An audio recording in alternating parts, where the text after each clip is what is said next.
ఈ రోజు మనం చెప్పుకోబోతుంది ఒక అమ్మాయి కథ గురించి మాత్రమే కాదు, న్యాయం కోసం వెళ్తే నగ్నంగా మార్చిన ఒక వ్యవస్థ కథ. ఆకలి తీర్చుకోవటానికి రేషన్ కార్డు అడిగితే ఆ అభాగ్యురాలి ఆత్మ గౌరవాన్ని పీక్కు తిన్న రాబందుల కథ. ఉత్తరప్రదేశ్లోని ఒక చిన్న గ్రామంలో జరిగిన ఈ యథార్థ సంఘటన వింటే మీ రక్తం మరిగిపోతుంది. ఒకవైపు పేదరికం, మరోవైపు కామం, ఈ రెండింటి మధ్య నలిగిపోయిన ఒక 28 అమ్మాయి జీవితం ఎలా నాశనమైంది? ఆ 13 మంది అధికారులు ఆమెను ఒక వస్తువులా ఎలా వాడుకున్నారు? వాళ్ళందరికీ విధి ఎలాంటి శిక్ష విధించింది అనే విషయాలను ఈ వీడియోలో మీకు చెప్పబోతున్నాను. ఎక్కడా స్కిప్ చేయకుండా చివరి వరకు చూడండి. ఉత్తరప్రదేశ్లోని గాజీపూర్ అనే ఒక మారుమూల గ్రామం. అక్కడ సోనం అనే 28 యువతి నివసించేది. ఆమె జీవితం ఒకప్పుడు చాలా అందంగా, హ్యాపీగా ఉండేది. అయితే ఆమెకు 20 ఏళ్ల వయసులో తల్లిదండ్రులు పెళ్లి చేయడంతో తన భర్తతో కలిసి కొత్త జీవితాన్ని ప్రారంభించింది. పెళ్లి తర్వాత ఆమెకు ఒక 2 పిల్లలు కూడా పుట్టారు. అలా భర్త, పిల్లలతో చాలా హ్యాపీగా ఉన్న ఆమె జీవితాన్ని చూసి విధి ఆమెను వెక్కిరించింది. దాంతో పెళ్లైన 8 ఏళ్లకే ఆమె భర్త అనారోగ్యంతో సరంగా చనిపోయాడు. అయితే ఆ చావు వెనుక ఉన్న అసలు రహస్యం అప్పట్లో ఎవరికీ తెలియదు. కాని భర్త పోయాక సోనం ఒంటరిదైపోయింది. 28 ఏళ్ల వయసులోనే వితంతువు అనే ముద్ర ఆమెపై పడింది. దాంతో సమాజం ఆమెను ఒక శాపంలా చూడటం మొదలుపెట్టింది.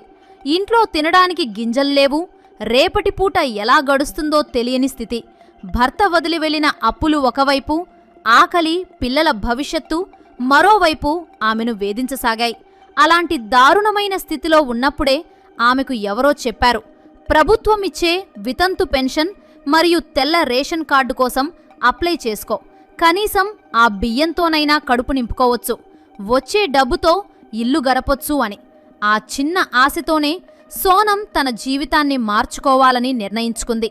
దాంతో ఆ మరుసటి రోజునే సోనం ఒకరోజు తెల్లవారుజామునే లేచి తన వద్ద ఉన్న చిరిగిన సర్టిఫికెట్లను సర్దుకుని పక్కనే ఉన్న మండల స్థాయి ప్రభుత్వ కార్యాలయానికి వెళ్ళింది.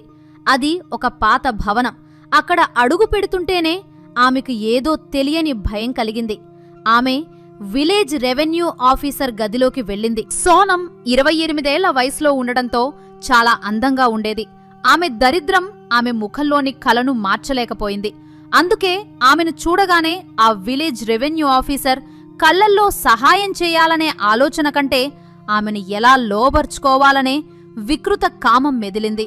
దాంతో ఆమె తన గోడును వెళ్లబోసుకుంటుంటే అతను ఆమె మాటల కంటే ఆమె శరీరంపైనే దృష్టి పెట్టి, ఇదిగో సోనం, రేషన్ కార్డు రావాలంటే చాలా సర్కిల్స్ తిరగాలి, పై అధికారులకు లంచాలివ్వాలి, నీ దగ్గర డబ్బుందా అని అడిగాడు. అప్పుడామె తన దగ్గర ఈ పేపర్స్ తప్ప ఇంకేమీ లేవని చెప్పింది. అలా ఆమె దగ్గర చిల్లిగవ్వలేదని తెలియగానే అతను తన అసలు రూపాన్ని బయటపెట్టాడు. నీ దగ్గర డబ్బు లేకపోతే ఏముంది, నువ్వు కొంచెం సహకరిస్తే నేను నీ పని గంటల్లో పూర్తి చేయిస్తాను అని ఆ అధికారి ఆమెకు ఆశ చూపాడు. దాంతో అప్పటికే నిస్సహాయ స్థితిలో ఉన్న సోనంకు ఏం చెయ్యాలో పాలుపోలేదు. ఒకవైపు ఆకలి, మరోవైపు అవమానం. చివరకు తన కడుపు నింపుకోవడం కోసం, ఆ రేషన్ కార్డు కోసం ఆమె తన ఆత్మ గౌరవాన్ని పనంగా పెట్టాల్సి వచ్చింది. దాంతో ఆ విలేజ్ రెవెన్యూ ఆఫీసర్ ఆమెను శారీరకంగా వాడుకున్నాడు. అయితే ఆ కామాంధుడు అంతటితో ఆగలేదు. తన కింద పనిచేసే సిబ్బందికి, తనతో పాటు ఉండే ఇతర అధికారులకు కూడా సోనం గురించి చెప్పాడు. ఒక పని మీద వచ్చింది, మీరు కూడా కావాలంటే వారుకోండి, పని మాత్రం చేయకండి అని ఒక వస్తువులా ఆమెను అందరికీ పరిచయం చేశాడు. అలా ఆ ఆఫీస్లోని మొత్తం 13 మంది అధికారులు ఒకరి తర్వాత ఒకరు సోనంతో లైంగిక సంబంధం పెట్టుకున్నారు. ఆ 13 మందిలో క్లర్కులు, అటెండర్లు మరియు పై అధికారులు కూడా ఉన్నారంటే ఆ వ్యవస్థ ఎంతలా కుళ్ళిపోయిందో మనం ఊహించుకోవచ్చు. అలా కొంతకాలం గడిచాక ఆ 13 మంది అధికారులతో లైంగిక సంబంధం కొనసాగించిన కొన్ని నెలలకు సోనం ఆరోగ్యం అకస్మాత్తుగా క్షీణించడం మొదలైంది. ఆమెకు విపరీతమైన జ్వరం, నీరసం మరియు ఒళ్లంతా నొప్పులు వచ్చేవి. మొదట అది కేవలం సరైన తిండి లేకపోవటం వల్ల వచ్చిన బలహీనత అని అనుకుంది. కాని రోజురోజుకు ఆమె శరీరం కృశించిపోతుండటంతో భయంతో ఆమె దగ్గరలోని గవర్నమెంట్ హాస్పిటల్కు వెళ్ళింది. అక్కడ డాక్టర్లు ఆమెకు రక్త పరీక్షలు నిర్వహించారు. ఆ రిపోర్ట్స్ వచ్చిన రోజు సోనం జీవితంలో రెండవ అతిపెద్ద విషాదం చోటు చేసుకుంది. డాక్టర్లు ఆమెకు HIV పాజిటివ్ అని తేల్చారు. ఆ మాట వినగానే సోనంకు కాళ్ళ కింద భూమి కదిలిపోయినంత పనయింది. తనకి ప్రాణాంతక వ్యాధి ఎలా వచ్చిందో ఆమెకు అర్థం కాలేదు. డాక్టర్లు సోనంతో మాట్లాడినప్పుడు ఒక షాకింగ్ నిజం బయటపడింది. ఆమె భర్త గతంలో చనిపోయినప్పుడు అతను కూడా ఇదే HIV వ్యాధితో మరణించాడని, అతని నుండే సోనంకు ఈ వ్యాధి సోకిందని వైద్యులు నిర్ధారించారు.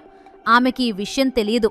తన భర్త నుండి వచ్చిన ఆ వ్యాధిని ఆమె తన శరీరంలో మోస్తూ ఆకలి కోసం ఆ 13 మంది అధికారుల దగ్గరకు వెళ్ళింది. అంటే తెలియకుండానే ఆమె ఆ 13 మందికి మరణ శాసనాన్ని మోసుకెళ్ళింది. ఇక సోనం వెంటనే ఆ ఆఫీస్కు వెళ్లి తన పరిస్థితి గురించి అక్కడ అధికారులందరికీ చెప్పింది.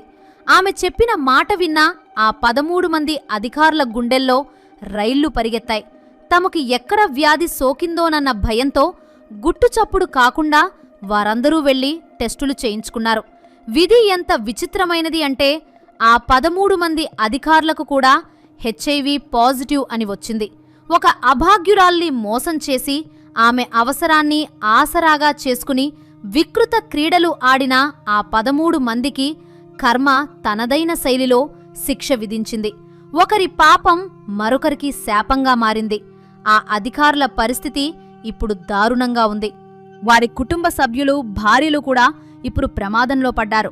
అధికార మండతో ఒక మహిళా జీవితాన్ని నాశనం చేసిన వారికి ప్రకృతి ఇచ్చిన ఈ శిక్ష గురించి జిల్లా మొత్తం మాట్లాడుకుంటోంది. సోనంకు రేషన్ కార్డు రాలేదు సరికదా, ఉన్న జీవితం కూడా ముగింపు దశకు చేరుకుంది. ఆ అధికారులు కూడా ఇప్పుడు సమాజంలో తలదించుకుని ప్రాణభయంతో బ్రతుకుతున్నారు. మనం ఈ కథ నుండి నేర్చుకోవలసిన పాఠాలు ఎన్నో ఉన్నాయి. మొదటిది, అధికారం అనేది సేవ చేయడానికి కాని దోచుకోవడానికి కాదు. ఎదుటివారి నిస్సహాయతను తమ సుఖం కోసం వాడుకునే ఏ మనిషికైనా కాలం తగిన బుద్ధి చెబుతుంది. రెండవది, HIV వంటి వ్యాధుల పట్ల గ్రామీణ ప్రాంతాల్లో అవగాహన ఎంత అవసరమో ఈ సంఘటన నిరూపిస్తుంది. ఒకవేళ సోనం భర్త మరణానికి కారణం ముందే తెలిసి ఉంటే బహుశా ఈ అనర్థం జరిగి ఉండేది కాదు. మూడవది, మన ప్రభుత్వ వ్యవస్థలో ఉన్న లోపాలు. ఒక సామాన్యుడు తన హక్కు కోసం ఆఫీసుల చుట్టూ తిరగాల్సిన అవసరం లేకుండా పారదర్శకమైన సేవలు అందించినప్పుడే ఇలాంటి అరాచకాలు ఆగుతాయి. చివరిగా, సోనం కథ మనందర్నీ ఆలోచింపచేస్తుంది. ఆమె తప్పు చేసిందా, లేక ఆకలి ఆమెతో తప్పు చేయించిందా? ఆ 13 మంది అధికారులకు వచ్చిన ఈ వ్యాధిని మనం కర్మ అని పిలవాలా, లేక యాదృచ్ఛికమని పిలవాలా? ఏది ఏమైనా ఒక యువతి జీవితం ఆ రాబందుల చేతిలో బలైపోయింది. సోనం ఇప్పుడు తన చివరి రోజులను ఒక అనాథాశ్రమంలో గడుపుతోంది. ఆ 13 మంది అధికారులు తమ పదవులను, పరువును కోల్పోయి చావు కోసం ఎదురుచూస్తున్నారు. ఇది మన కళ్ల ముందు జరిగిన ఒక నెత్తుటి పాఠం. ఎప్పుడైనా గుర్తుంచుకోండి, మనం చేసే ప్రతి పనికి ఫలితం ఏదో ఒక రూపంలో మనల్ని వెతుక్కుంటూ వస్తుంది. సో ఇది ఫ్రెండ్స్, ఈ దారుణమైన సంఘటన గురించి మీరేమనుకుంటున్నారో కామెంట్ చేసి వీడియో నచ్చితే ఒక లైక్ చేయండి. అలాగే ఇలాంటి మరెన్నో ఇంట్రెస్టింగ్ వీడియోస్ కోసం మా ఛానల్ని సబ్స్క్రైబ్ చేసుకోండి.